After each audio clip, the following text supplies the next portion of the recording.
Welcome to Eagle News Canada. I'm Archie Rose, Natividad. Here are this week's top stories.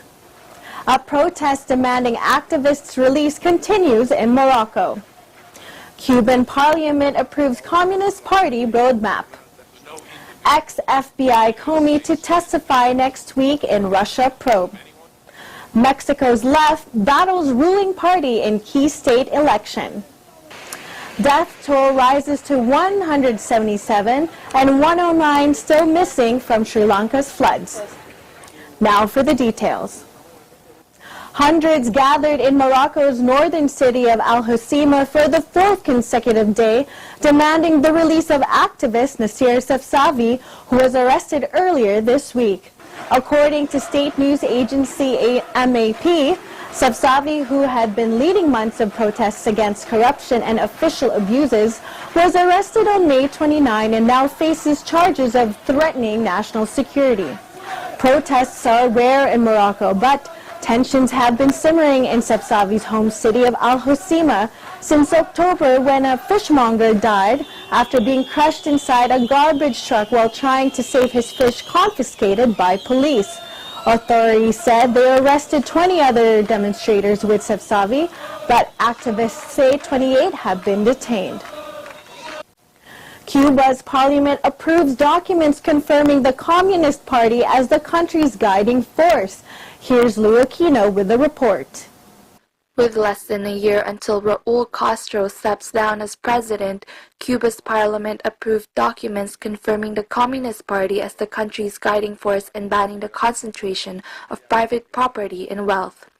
The National Assembly was summoned for an extraordinary session to approve Communist Party documents reaffirming the one-party political system and state domination of the socialist economy, even as the Caribbean island allows some private businesses and foreign investment. The ratification by Assembly deputies was unanimous, as is usually the case after some discussion. The meeting was called as U.S. President Donald Trump considers rolling back the U.S.-Cuban detente launch under his predecessor Barack Obama due to what he charges is a lack of democracy and respect for human rights in Cuba. The documents resulted from last year's Communist Party Congress and include a theoretical justification for ongoing efforts to loosen up the Soviet-style command economy and a national plan for economic and social development until 2030. Cuba's economy is currently staving off a crisis as a tourism boom that followed the 2014 deal between Castro and Obama to improve relations fails to offset declining shipments of bartered fuel from key socialist ally Venezuela and a drop in exports. Critics say the government should bolster growth by carrying out more reforms, while hardliners would distrust market economics and any change that would lessen their hold on power bulk at that. For Eagle News, I'm Lou Aquino. I am 1 with 25. Thank you, Lou. Former FBI Director James Comey will testify next Thursday before a U.S. Senate panel investigating Russia's alleged meddling in the 2016 U.S. election, in a hearing that could be difficult for President Donald Trump. In his first public appearance since Trump fired him on May 9, Comey will address the Senate Intelligence Committee on June 8. He will speak at both an open session and behind closed doors, which would allow him to discuss classified information, the committee said. Allegations that Russia may have helped Trump win the 2016 presidential election and questions about possible collusion by members of his campaign are being investigated by several U.S. congressional committees as well as by the Justice Department. Comey is expected to be asked about conversations in which Trump reportedly pressured him to drop an investigation into former National Security Advisor Michael Flynn, one of several Trump associates who are drawing scrutiny about Russia and last year's U.S. election. Nearly 9 decades of rule by President Enrique Peña Nieto's Institutional Revolutionary Party, or PRI, in Mexico's most populous state is hanging in the balance amidst a resurgent left led by political firebrand Andrés Manuel López Obrador. Two polls showed PRI was in a photo finish with the new party of veteran leftist Andrés Manuel López Obrador, the National Regeneration Movement, or Morena. A poll in newspaper Reforma showed Morena's gubernatorial candidate for the state, Delfina Gomez, had 31.9% support, ahead of PRI rival Alfredo Del Mazo with 30.7%. A second poll in newspaper El Universal put Del Mazo in front with 33.8% support, with Gomez at 29.3%. Morena's chance of victory will depend on voter turnout in the state of Mexico. López Obrador has accused his PRI rivals of buying votes. He believes if he can amass enough supporters, he can overcome PRI's support base. Castigating Peña Nieto for his government's failure to stamp out political corruption and rising gang violence, López Obrador and his candidate for state governor, Delfina Gomez, have sought to turn the state campaign into a referendum on PRI rule in the biggest remaining bastion of the ruling party. Mexico's ruling party has gone on to the attack against Morena and accused his main leftist rival of trying to turn the country into a strife-torn Venezuela. Speaking at PRI candidate Alberto Del Mazo's closing rally in the Mexico City suburb of Ecatepec, PRI chairman Enrique Ochoa sought to brand Morena as an ally of Venezuelan leader Nicolás Maduro. Morena's anti-corruption message has gained traction nationally as Peña Nieto and the PRI struggles to contain graft scandals and gang violence that have battered its reputation. With Peña Nieto's popularity at record lows and violence still rampant in many parts of Mexico, the president could contribute to the unseating of the PRI in its traditional stamping ground. A possible win for López Obrador could build momentum for his presidential win in 2018. A move could stroke tensions with the United States after President Donald Trump's electoral campaign broadsides against Mexico, such as insisting it would pay for a wall on the U.S. border. The death toll from the devastating floods and landslides which has hit Sri Lanka since last Friday rose to 177, with 109 still missing, according to data from the Disaster Management Center on Monday. Rescue operations are deployed and bodies are still being pulled out of the debris as many continue to mourn the loss of their loved ones. Sri Lanka's meteorological department is continuing its warning of adverse weather conditions, which doesn't seem to be helping to calm the hearts and minds of those in the chaos. The DMC said that at least 102 people were missing and 88 people were seeking treatment at state hospitals. Over 500,000 people had been displaced by the floods and 48,000 homes have been damaged or destroyed.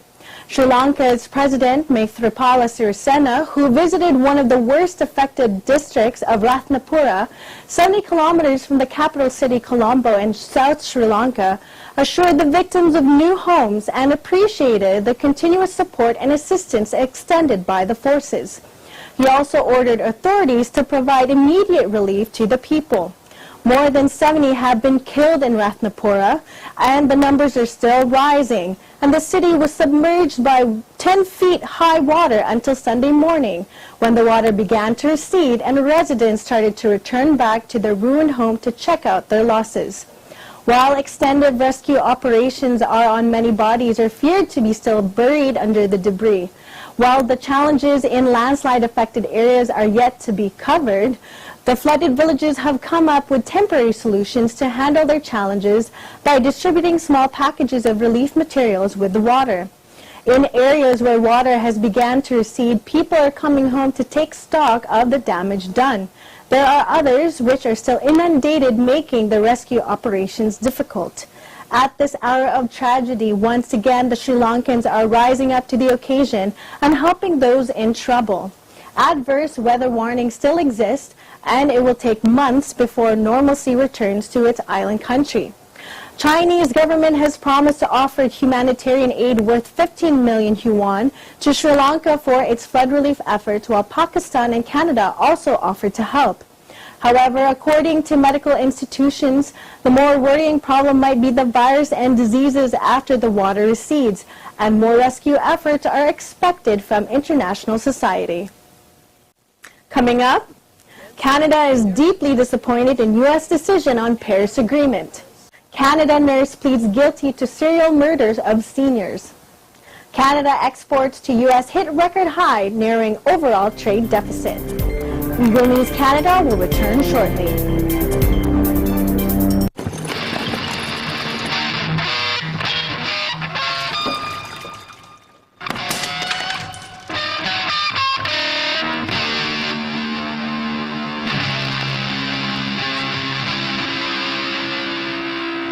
That sounds awful. Seriously, awful. But a lot better than last week.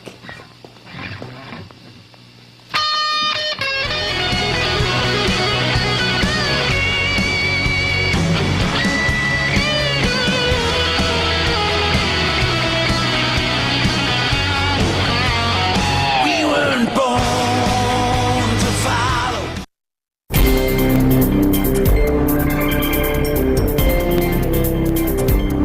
Welcome back. You are watching Eagle News Canada. Canada's Minister of Environment reacts on President Donald Trump's decision to pull out of the Paris Agreement on climate change. Here's Kara Kabusao with the details. Canadian authorities said that they were deeply disappointed in the U.S. decision to pull out of Paris Agreement on climate change, adding that they plan to work with the European Union and China to make progress on the Paris Accord. Canada is deeply disappointed with the U.S. position. The Paris Agreement is a good deal for Canada, and it's a good deal for the world. It will create good jobs. The clean growth economy is where the world is going, and Canada is going to be part of it. It is also important that we remember that this is about leaving a more sustainable future for our kids. I'm very pleased to announce today that Canada will co-host with China and the European Union a ministerial summit here in Canada in September to advance action on the Paris Agreement. President Donald Trump earlier on Thursday said he will withdraw the United States from the landmark 2015 global agreement to fight climate change, a move that fulfilled a major campaign pledge but drew condemnation from U.S. allies and business leaders. International leaders, including the Pope, had pressed Trump not to abandon the accord. Italian Prime Minister Paolo Gentiloni, German Chancellor Angela Merkel, and French President Emmanuel Macron said in a rare joint statement the agreement cannot be renegotiated and urged their allies to hasten efforts to combat climate change.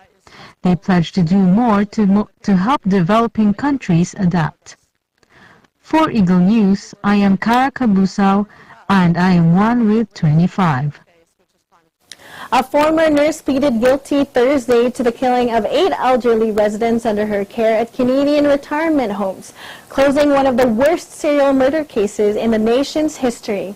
Elizabeth Laufer, shackled in a prisoner box inside a packed courtroom, answered simply yes when a judge asked if she had committed the premeditated murders. She also admitted to 4 other attempted murders and 2 assaults. The court heard that Laufer had been suffering from extreme anger over her job and life. She put to rest speculation that she had acted on behalf of the patients, saying her victims did not consent to being administered insulin overdoses. Canada legalized doctor-assisted suicide 4 months before Laufer's arrest in October 2016. 49-year-old Laufer now faces life in prison. The killings of the 8 men and women aged 75 to 96 occurred between 2007 and 2014 at 2 care facilities in Ontario province where Laufer worked, often in charge of night shifts. The case came to light only after she had confessed in online postings and then to a psychiatrist who tipped off police. She had been a registered nurse since 1995 but surrendered her medical license just prior to her arrest. The daughter of one of the victims told local media that her mother suffered from Alzheimer's and was in a coma shortly before her death.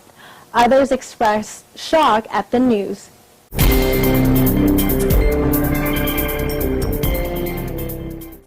The government statistical agency announced Friday Canada's trade deficit narrowed in April to $370 million as exports to the United States hit a record high. The results were worse than the $30 million deficit forecast by economists, following a $936 million deficit in March. Canada exported a record $36.1 billion worth of goods to its neighbor, the United States, in April, mostly cars, natural gas, and softwood lumber. Imports from the U.S. were up too, to $31.1 billion, widening Canada's trade surplus with the United States to $5 billion. Total exports rose 1.8% to $47.7 billion, led by higher exports of cars and light trucks, while higher prices pushed up imports 0.6% to $48.1 billion. Exports of natural gas led an increase in energy exports, attributed to higher prices. There were also higher exports of coal to the Netherlands. Statistics Canada noted that coal exports have been strong in recent months as Australia's coal industry recovers from Cyclone Debbie. The agency also noted a bump in softwood lumber exports to the United States, coming just ahead of new U.S. countervailing duties up to 24%. Washington is alleging unfair competition in the forestry sector. April saw record high imports. Meanwhile, as prices for consumer goods, electronic and electrical equipment and parts, and basic and industrial chemical, plastic, and rubber products soared. But there were fewer imports of aircraft from the United States and ships from the Netherlands and Poland, and lower imports from Nigeria and Saudi Arabia of crude oil and bitumen. Up next, Riza Mangilit for a feature on the Kensington Art Exhibit. Jonah Grace Lopez reporting on the Unity Games held in Calgary, Alberta. Eagle News Canada will be right back. Welcome back. You're watching Eagle News Canada. I am Archie Rose Natividad. Now that summer is here, Toronto is bustling with events and exhibits designed for all ages. Riza Mangilit takes us to the Kensington Art Exhibit. Riza? Toronto is not only known for welcoming different people from all over the world. This city also offers artists a safe space for their art. And this is what the Kensington Art Exhibit is all about. A free opportunity for artists to explore, learn, and showcase their work.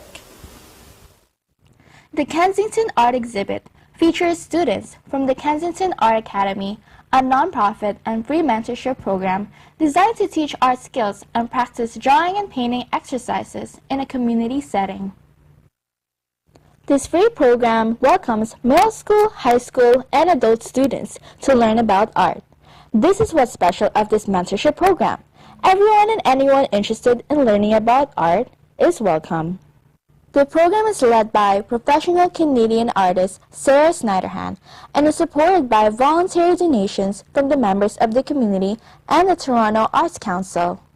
We offer free of fee classes for grade 7-8 high school students and people aged 19 to 29. I write the grants to run this program and kind of designed it based on an experience that I had personally when I was in grade 7 and 8. And so I went to a free art school when I was that age for 2 years in a row, and it really changed my life. So I came from a family that had very little money and kind of a working class family that wasn't necessarily super into me following the path of becoming an artist. And I went to a school and was taught by people who were artists themselves, and I saw that what I did actually had value and that it was possible for me to make a career out of it. So I wanted to kind of provide the same hope for other people. So the kids that come here aren't necessarily going to do art for their living. Some of them will, some of them won't, but it's just opening up their minds to what is possible out there. It's pretty amazing to work with people who, first of all, there's people who know what they're doing and have been in art industry for a while, but there's also people who just want to explore, see what it's all about. Like, do you have to be 6 years old to grab crayons and draw, or can you be 29 and decide all of a sudden, I want to be an artist? Yeah, you can be both, you know. It's been pretty great. Like, gotten so much better at painting this year. It taught me a lot about patience and kind of learning my own process, like learning how to like respect my vision a lot, stuff like that, you know, being like more confident. I mean, I think there are so many people who could be really, really good artists who just don't have a community around them and something consistent and stable to sort of like enable them to practice and take it seriously. So we have students who come here who aren't necessarily going to do this for the rest of their lives, but who have like extreme social anxiety or whatever barriers to accessing like fee-based programs. So there's a whole bunch of barriers, right? And so I think it's just like important to give space for people to like meet other friends, like meet and make relationships with other people, and then have a place where they can develop their skills, because then they have something that they can be proud of, right? And then like being able to like develop and get better if that is indeed something they want to pursue. The annual Kensington art exhibit here in Toronto truly exemplifies the amazing result when a community comes together. Professional artists who are willing to teach, youth who are willing to learn, and citizens who are willing to offer help and support. Reporting from Toronto, Canada, this is Raza Manginit, your Canada Bureau. I am one with 25. The Iglesia ni Cristo in Western Canada promotes unity through sports. Jonah Lopez takes us to the Unity Games in Calgary. Take a look. The global church Iglesia ni Cristo continues to grow not only in its number of members, but also in the enthusiasm their members show in participating in various activities held all over the world. Here in Canada, it's no different. The church in this part of the globe is rich in its history when it comes to sports tournaments. 10 years ago, only the congregations of Calgary and Edmonton faced off in a friendly competition during a basketball and volleyball tournament. This year, congregations in Calgary were joined by church members from the Edmonton region, Riverbend, Fort McMurray, Red Deer, Airdrie, Brooks, Medicine Hat, and Grand Prairie in the Alberta Provincial Unity Games of the Iglesia ni Cristo on Victoria Day holiday, Monday, May 22nd. Some of the members traveled more than 3 hours to attend this event. The members' main objective is to unite in the campaign of the church in promoting the love of brotherhood. Another goal of this activity was to emphasize the importance of physical activities for the health and well-being of church members. Nikki Pagia rendered the Canadian national anthem at the start of the tournament. Jed Lawson, the overall coordinator, led the event program, assisted by ministers and officers from different INC local congregations. More than 500 members supported the event.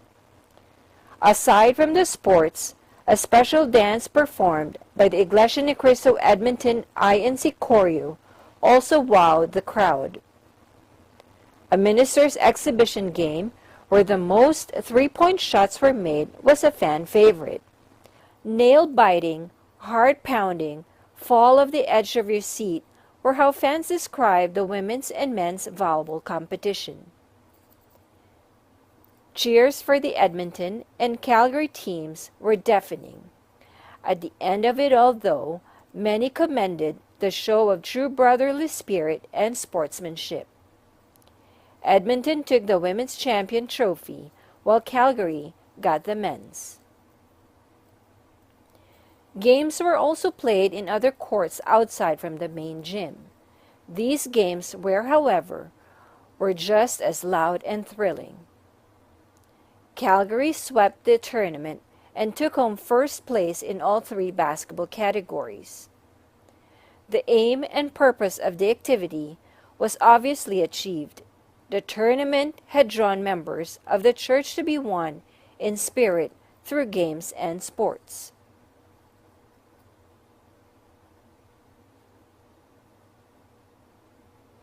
Reporting live from Bearspaw Christian School, this is Jonah Lopez, always one with 25.